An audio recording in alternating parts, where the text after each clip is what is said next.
किसान के आलसी बेटे।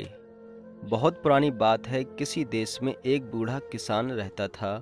वह काफ़ी मेहनती था। खेतों में काम करके अपना गुजारा करता था। उसके 3 लड़के थे जो बड़े ही आलसी थे। उनकी आलस की वजह से बूढ़ा और उसकी पत्नी काफ़ी परेशान रहते थे। दोनों अपने लड़कों को समझाने की कोशिश करते, लेकिन तीनों अपने आलसीपन से बाज नहीं आए। एक दिन बूढ़ा किसान चल बसा।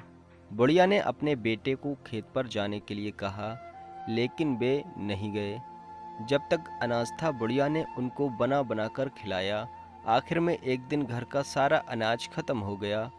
जब घर में एक भी दाना नहीं बचा तो बुढ़िया ने अपने बेटों से खेत पर काम धंधे के लिए कहा, लेकिन वे तब भी नहीं गए।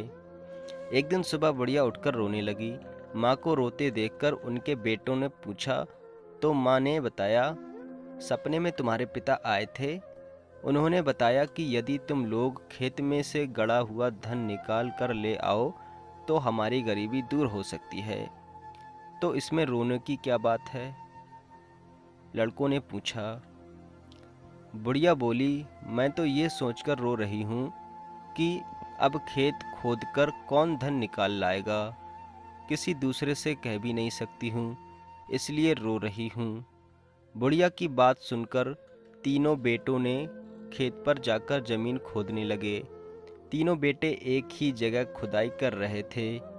ये देखकर बुढ़िया ने कहा, धन खेत में कहीं भी हो सकता है, इसलिए पूरे खेत की अच्छे से खुदाई करो।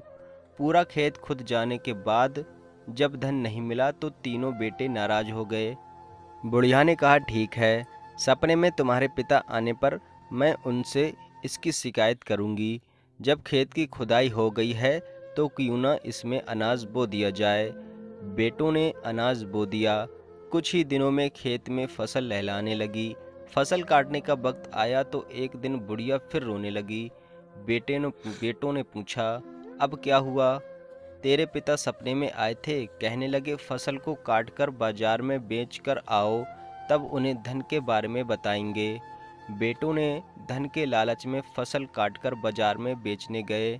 फसल बेचने पर जब उन्हें धन मिला तो तीनों बेटे बहुत खुश हुए।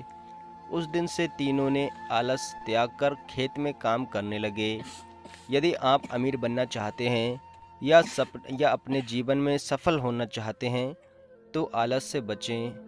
आलस गरीबी है, आलस असफलता है, आलस नाकामयाबी है, आलस अमीरी का दुश्मन है। आलस को दूर भगाएं और सफल व्यक्ति बन जाएं। सफल बनना है तो आलस को त्यागना होगा। आलस से जीवन के रचनात्मक पल नष्ट हो जाते हैं। तो दोस्तों, ये थी आज की कहानी। अगर आपको अच्छी लगी तो वीडियो को लाइक करें, शेयर करें, चैनल को सब्सक्राइब करना ना भूलें और वीडियो को शेयर जरूर कर देना। आपने अपना कीमती समय दिया, इसके लिए आपका बहुत बहुत धन्यवाद। Thanks for watching. बाय।